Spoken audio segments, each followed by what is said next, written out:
check in with you and see how things were in Paris. It's a little bit of a sensory overload. I mean, it's kind of crazy to play a piece that I haven't touched for a decade.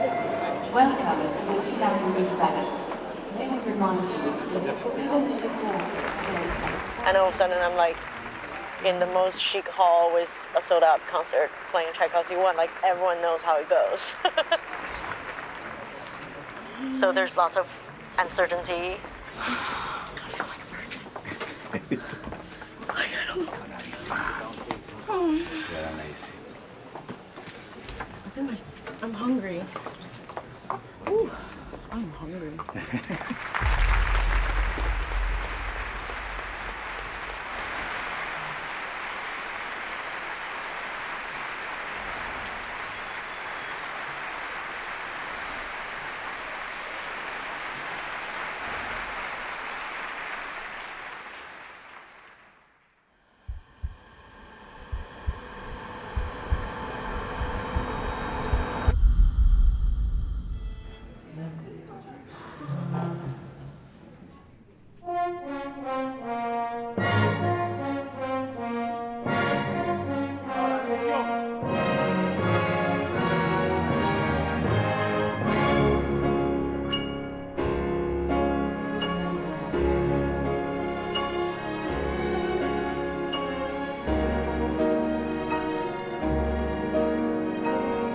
I love Tchaikovsky.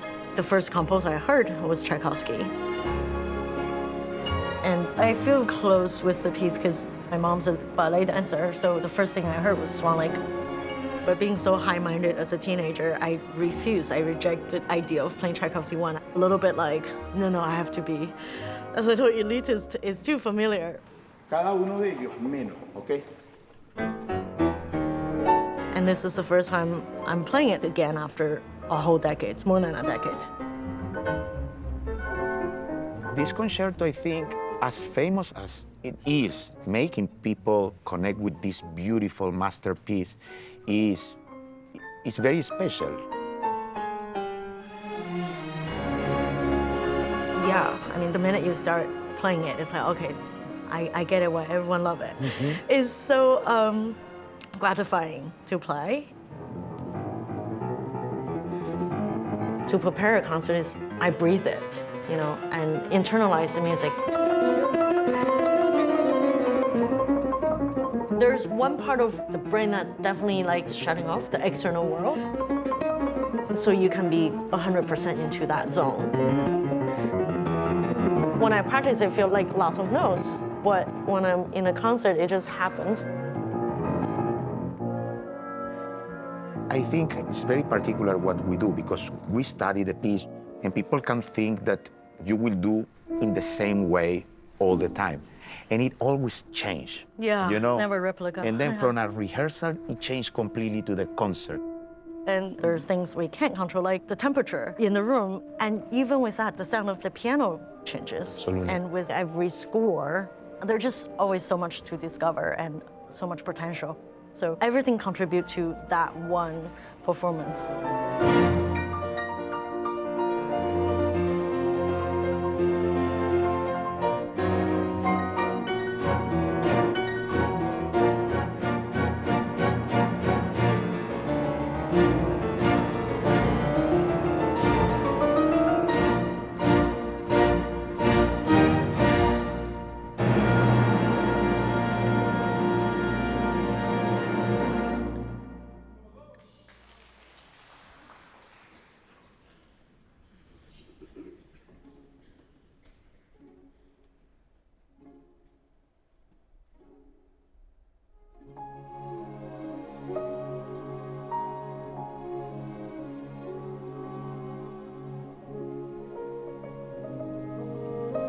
Hi again.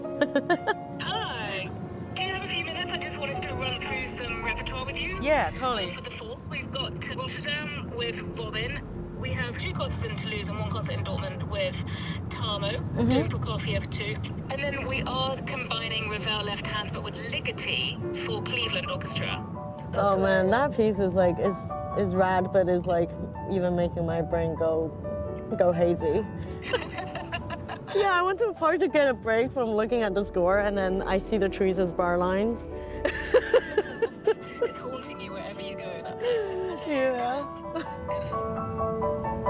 Yeah, we're looking at about 20 to 25 dates, almost double that in flights. So the next few weeks are really jam-packed.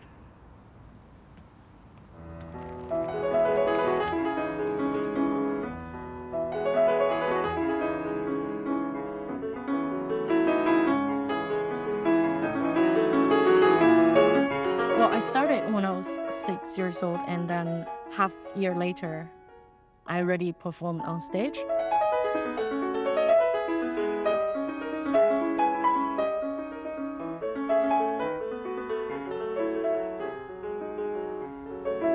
I left China at 14 to Canada for 1 year, and then I moved to Philadelphia, where I went to school. My parents have this idea of actually very good training for a musician to be very independent from early years. And it's something I'm very aware of what effort I have to put in. And the more you practice, you explore different things. Like, is there a meaning to the concert I play? Why am I here? And I think that's what all the composers are asking themselves as well. We're at the Rachmaninoff Conservatory. Apparently he was a president here for 10 years. Wow. Look at him, super gorgeous. I see there's a piano, which is apparently been here since the beginning. Wow. I'm kind of scared because Rachmaninoff himself has touched it. And of course, his mentor was Tchaikovsky, which is who I'm playing tomorrow.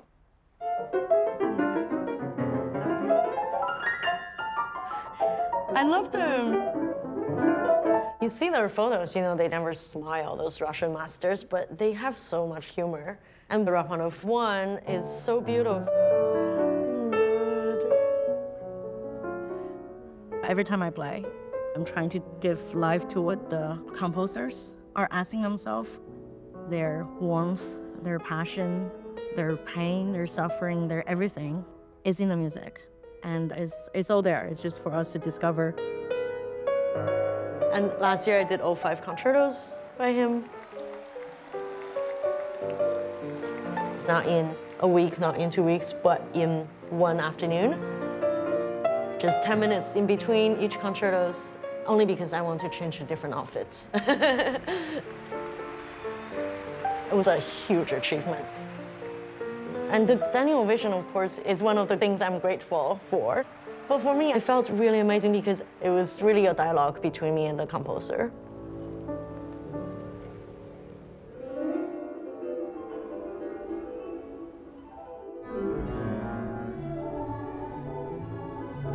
I feel like every project has a different way of challenging yourself.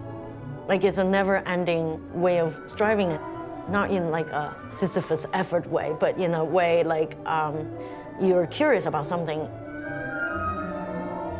Like, oh, I never noticed that dynamic there before. I never noticed this tempo change. It's fast. It's good.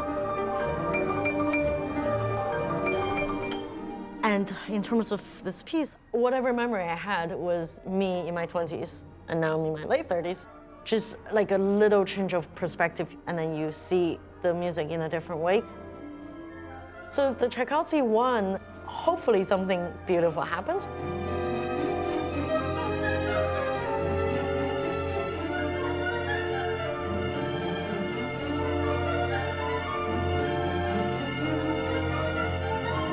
But like once you go on stage, think of it a bit like acrobats, you know, you have one chance.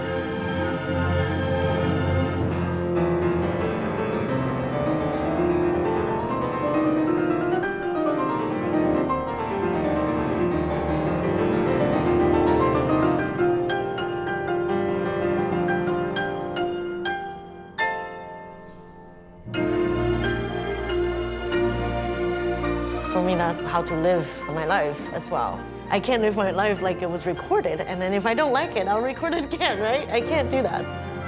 You have to capture that moment.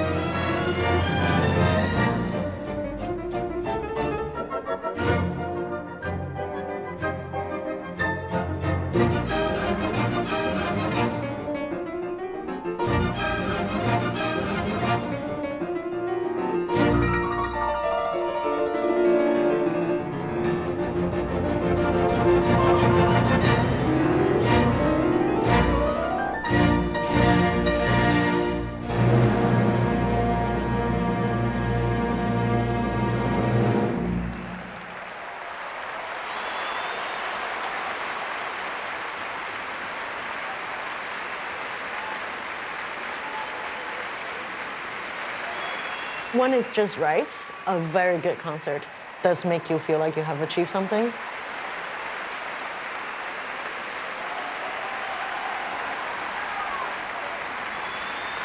I just hope the music moves people. That's the achievement for me.